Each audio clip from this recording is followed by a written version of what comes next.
Hello दोस्तों, नमस्कार। स्वागत है आपका हमारे इस उत्तराखंडी संस्कृति चैनल में, जिसमें मैं आपको देवभूमि उत्तराखंड के बारे में बताने का प्रयास करता हूं। दोस्तों, आज की इस वीडियो में मैं आपको भारत के चारों धामों में से एक श्री बद्रीनाथ धाम के बारे में बताने वाला हूं। दोस्तों, मैंने बद्रीनाथ धाम के बारे में पहले भी एक वीडियो में बताया है, आप क्लिक करके देख सकते हैं। तो चलिए दोस्तों, शुरू करते हैं आज की ये वीडियो। दोस्तों, श्री बद्रीनाथ धाम भारतवर्ष के उत्तराखंड राज्य के चमोली जिले में अलकनंदा नदी के तट पर स्थित एक विशाल मंदिर है। ये मंदिर भगवान विष्णु को समर्पित है और ये स्थान इस धर्म में वर्णित सर्वाधिक पवित्र स्थानों में से एक और चारों धामों में से एक है, जिसका निर्माण 7वीं से 8वीं सदी में होने के प्रमाण मिलते हैं। मंदिर के नाम पर ही इसके आसपास के बसे नगर को बद्रीनाथ के नाम से ही जाना जाता है। ये स्थान हिमालय पर्वत के ऊंचे शिखरों के बीच गढ़वाल क्षेत्र में समुद्र तल से लगभग 3133 मीटर की ऊंचाई पर स्थित है। दोस्तों, इस मंदिर की खास बात यह है कि यह 6 महीनों तक खुला रहता है और 6 महीनों तक बंद रहता है। इस मंदिर की खुलने की अवधि अप्रैल के अंत से लेकर नवंबर की शुरुआत तक होती है और यह तीर्थ भारत के सभी व्यस्त तीर्थ स्थानों में से एक है। दोस्तों, बद्रीनाथ मंदिर में भगवान विष्णु के एक रूप श्री बद्रीनारायण की पूजा की जाती है।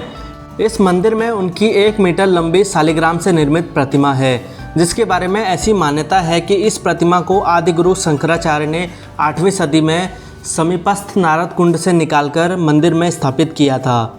दोस्तों, इस प्रतिमा के बारे में कहा जाता है कि इसमें भगवान विष्णु स्वयं प्रकट हुए थे और यह प्रतिमा स्वयं उन्हीं का ही एक स्वरूप है। श्री बद्री विशाल मंदिर का उल्लेख विष्णु पुराण, स्कंद पुराण और महाभारत जैसे आदि प्राचीन ग्रंथों में मिलता है। बद्रीनाथ नगर जिस स्थान पर यह मंदिर स्थित है, हिंदुओं के पवित्र 4 धामों में से एक है और उसके अलावा छोटे 4 धामों में से भी एक है। भगवान विष्णु को समर्पित 108 दिव्य देशों में से भी एक है। दोस्तों, इस मंदिर को बद्री विशाल के नाम से भी पुकारा जाता है और भगवान विष्णु को ही समर्पित निकट के 4 मंदिरों को योग ध्यान बद्री, भविष्य बद्री, वृद्ध बद्री और आदि बद्री के साथ जोड़कर पूरे समूह को पंचबद्री के नाम से जाना जाता है। हिमालय में स्थित पवित्र बद्रीनाथ क्षेत्र को अलग अलग कालों में भिन्न भिन्न नामों से जाना जाता है। स्कंद पुराण के अंतर्गत बद्रीनाथ क्षेत्र को मुख्य नाम से लिखा गया है, जिससे यह बात स्पष्ट होती है कि सतयुग में यही इस क्षेत्र का नाम था। त्रेता युग में भगवान नारायण के इस क्षेत्र को योग सिद्ध और द्वापर युग में भगवान की प्रत्यक्ष दर्शन के कारण इसे मणिभद्र के नाम से जाना जाता है। और दोस्तों, कलयुग में इस धाम को बद्रिकाश्रम के नाम से जाना जाता है। दोस्तों, श्री बद्रीनाथ धाम की उत्पत्ति के विषय में एक कथा बहुत ही प्रचलित है। एक बार जब नारद मुनि भगवान विष्णु के दर्शनों के लिए क्षीर सागर में पधारे, वहां उन्होंने देवी लक्ष्मी को उनके पैर दबाते हुए देखा।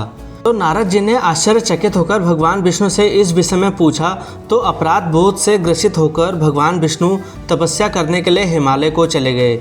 जब भगवान विष्णु योग ध्यान मुद्रा में तपस्या में लीन थे, तो उस समय बहुत ही हिमपात होने लगा, अर्थात बर्फ़ बहुत ज़्यादा मात्रा में पड़ने लगी और अत्यधिक मात्रा में बर्फ़ पड़ने की वजह से भगवान विष्णु बर्फ़ से पूरी तरह से ढक चुके थे। और भगवान विष्णु की यह दशा देखकर देवी लक्ष्मी का हृदय द्रवित हो गया, अर्थात उनका मन बहुत ही ज़्यादा व्याकुल हो गया। उन्होंने स्वयं भगवान विष्णु के समीप खड़े होकर एक बद्री के वृक्ष का रूप ले लिया और संपूर्ण हिम को अपने ऊपर सहने लगी। माता लक्ष्मी जी भगवान विष्णु को धूप, वर्षा और हिम से बचाने के लिए कठोर तपस्या में लग गईं। कई वर्षों तक जब भगवान विष्णु ने अपना तप पूर्ण किया, तब उन्होंने देखा कि देवी लक्ष्मी हिम से पूरी तरह से ढकी हुई थीं। भगवान विष्णु ने देवी लक्ष्मी के तप को देखकर कहा कि देवी, आपने मेरे ही बराबर तप किया है। आपने इस बद्री के वृक्ष के रूप में मेरी रक्षा की है, इसलिए मैं आपको वरदान देता हूँ कि इस क्षेत्र को मेरे नाम से पहले आपके नाम से पुकारा जाएगा और इसीलिए आज से मुझे बद्री के नाथ अर्थात बद्रीनाथ के नाम से जाना जाएगा। दोस्तों, बद्रीनाथ से जुड़ी एक और कथा है। विष्णु पुराण से संबंधित वह कथा इस प्रकार है। दोस्तों, जब भगवान विष्णु ने नर और नारायण के रूप में धर्म के विस्तार के लिए अनेकों वर्षों तक इस स्थान पर तपस्या की थी और वे अपना आश्रम स्थापित करने के लिए एक आदर्श स्थान की खोज में थे, वे दोनों वृद्ध बद्री, योग बद्री, ध्यान बद्री और भविष्य बद्री नाम के 4 स्थानों पर घूमे। अंत में उन्हें अलकनंदा नदी के पीछे एक गर्म और एक ठंडे पानी का चश्मा मिला, जिसके पास के क्षेत्र को उन्होंने बद्री विशाल का नाम दिया। और दोस्तों यह भी माना जाता है कि श्री वेद व्यास जी ने इसी स्थान पर महाभारत की रचना की थी। नर और नारायण ने ही अगले जन्म में क्रमशः अर्जुन और कृष्ण के रूप में जन्म लिया था। महाभारत काल के मान्यता के अनुसार इसी स्थान पर पांडवों ने अपने पितरों का पिंड दान किया था। इसी कारण बद्रीनाथ के ब्रह्म कपाल क्षेत्र में आज भी तीर्थयात्री अपने पितरों की आत्मा की शांति के लिए पिंड दान करते हैं। दोस्तों ये क्षेत्र उन कई पर्वतीय नदियों का उद्गम स्थान भी है जो एक दूसरे में मिलकर अंत में भारत की प्रमुख नदी गंगा नदी का रूप लेती हैं।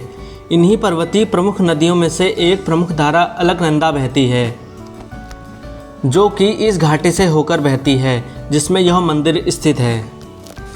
श्री बद्री विशाल मंदिर अलकनंदा नदी के दाहिने तट पर स्थित है। इस मंदिर के पश्चिम में कुछ दूरी पर दक्षिण में गंगा नदी पश्चिम दिशा से आकर अलकनंदा नदी में मिल जाती है। इस घाटी में इन दोनों नामों का संगम होता है। मंदिर के ठीक सामने नर पर्वत जबकि पीठ की ओर नीलकंठ शिखर के पीछे नारायण पर्वत स्थित है। इसके पश्चिम में 27 किलोमीटर की दूरी पर 7138 मीटर ऊंचा बद्रीनाथ मंदिर का शिखर स्थित है। इस मंदिर के ठीक नीचे तृप्त कुंड है। अनेकों तीर्थयात्री मंदिर जाने से पहले सर्वप्रथम इस कुंड में स्नान करना बहुत ज़रूरी मानते हैं। दोस्तों यहाँ मंदिर में पानी के 2 तालाब भी हैं जिन्हें नारद कुंड और सूर्य कुंड कहा जाता है। दोस्तों बद्रीनाथ धाम एक ऐसा धाम है जहाँ अगर आप सच्चे मन से जाओगे तो आपके सारे पाप खत्म हो जाएंगे और आपकी सारी मनोकामनाएं पूर्ण होंगी। आपके अंदर एक नई ऊर्जा पैदा होगी और जो आपको भगवान के दर्शन जरूर कराएगी। दोस्तों बद्रीनाथ धाम के बारे में जानकर आपको कैसा लगा कमेंट सेक्शन में ज़रूर बताएं। अगर आपको वीडियो पसंद आया तो वीडियो को लाइक ज़रूर करें और अपने दोस्तों को और अपने व्हाट्सएप ग्रुप में ज़रूर शेयर करें।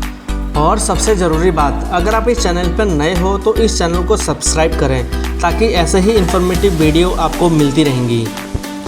इस वीडियो में फ़िलहाल इतना ही। मिलते हैं आपको एक और नई वीडियो के साथ। तब तक के लिए धन्यवाद। जय हिंद, जय देवभूमि उत्तराखंड।